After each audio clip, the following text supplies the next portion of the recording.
नशा करण्यासाठी उपयोगात आणल्या जाणारा कफ सिरप आणि गोळ्यांचा साठा मानखुर्द पोलिसांनी अन्न आणि औषध प्रशासनाच्या मदतीने सापळा रचून जप्त केलाय।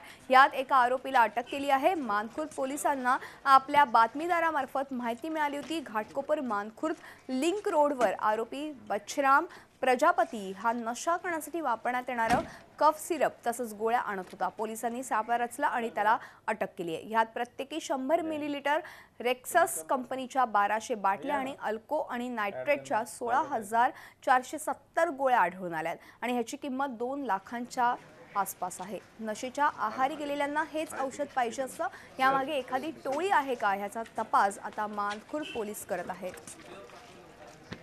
6 बॉटल कफ सिरप आणि 16,000 टॅबलेट्स ज्या की पेन किलर म्हणून वापरल्या जातात असा या साठ्यामध्ये समावेश आहे।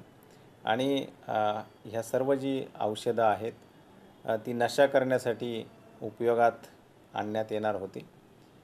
ह्या संबंधित इसमाविरुद्ध आम्ही IPC 328 त्याचप्रमाणे औषधी व सौंदर्य प्रसाधने कायद्याखाली मानखुर्द पोलीस स्टेशनमध्ये गुन्हा नोंद केलेला आहे। झी 24 तास रहा एक पाऊल पुढे।